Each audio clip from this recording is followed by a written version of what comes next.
Goeiemôre julle, Johan van Tonne saam met julle in die Bybel in 1 jaar. En vanoggend kyk ons na hoofstuk 26, vers 57 tot 75. Die onregverdige verhoor van Jesus en die verloning. Selfs in hierdie laaste gedeelte van hierdie hoofstuk en die res van Matteus wat gaan kom nog, sien ons nie net die profeseë wat vervul word nie, maar selfs die uitlewe van dit wat Jesus sy disippels geleer het en so ook vir my en jou in die gelykenisse en die bergpredikasie wat ons al klaar van geleer het. Dit is interessant dat die verhoor van Jesus deur die hoëpriesters van daardie tyd, Kajafas en die skrifgeleerdes geen reg gehad het om Jesus eers te verhoor nie. Selfs kon hulle hom nie eers 'n bevel gegee het om hom dood te maak nie, siende dat hulle onder die Romeinse ryk se wette was. Maar het tog gekyk of hulle valse getuienisse teen hom kon inbring. Natuurlik kon hulle niks vind nie, want sy lewe en wandel het juis dit getoon van 'n opregte man.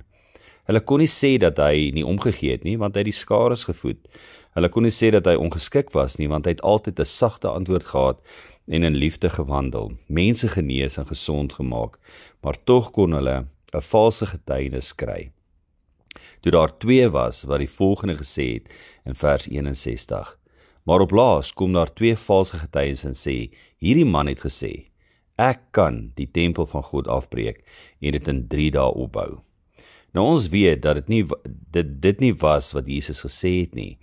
Wat hy wel gesê het in Johannes 2 vers 19 is die volgende, breek die tempel af en in 3 dae sal ek hom oprig. Julle onthou die storie toe Jesus die tempel gereinig het. Natuurlik het Jesus hier verwys na sy liggaam en nie die fisiese gebou waarin hulle was nie.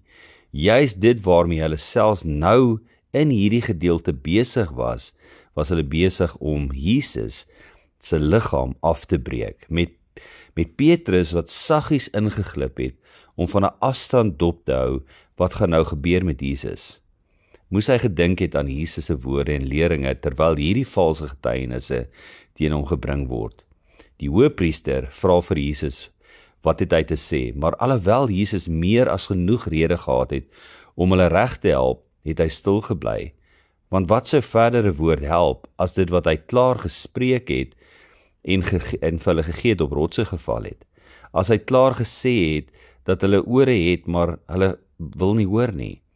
Maar so deur die profeet Jesaja wat geskryf is, staan in Jesaja 53 vers 7.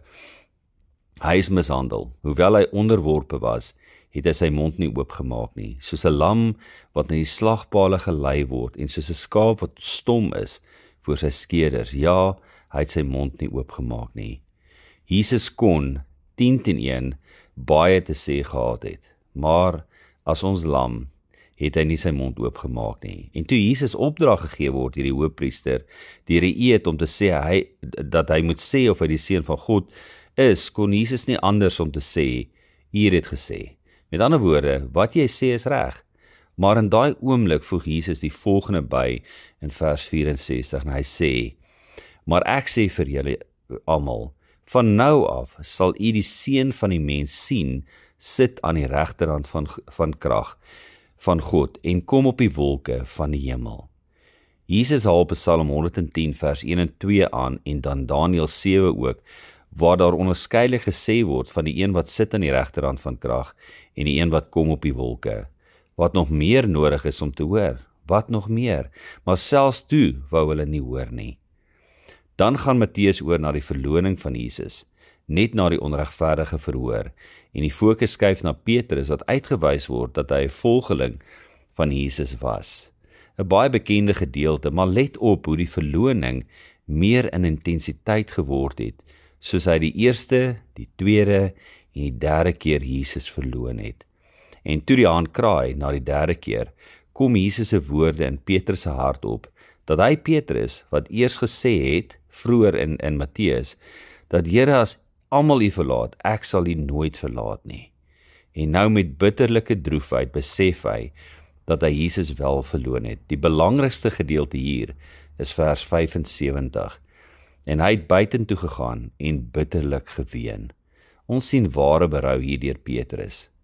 Wanneer ek hierdie gedeelte lees, dan besef ek dat daar so baie kere in my en jou lewe is, waar ons eerder op 'n afstand van die evangelie sal sit net sodat my tekortkominge nie uitgewys sal word nie. Teen Jesus kon daar geen getuienis gevind word nie, slegs valse getuienis. Net so my en jou lewe, moet al word ons vervolg, al word daar getuienisse teen ons gebring, moet daar geen gronde wees nie. Daarom is dit belangrik, dat ek en jy nader aan die evangelie kom. Dat juist daardeur ons gereinig kan word, en ons werklik heiligmaking kan nastreef in ons lewens. En wanneer ons wel foute maak, moet ons ware berou toon, sodat ons genesing en vergifnis kan ontvang in ons lewens ook. As jy dalk op 'n afstand sit, soos Petrus vandag, wil jy nie nader aan Jesus kom nie.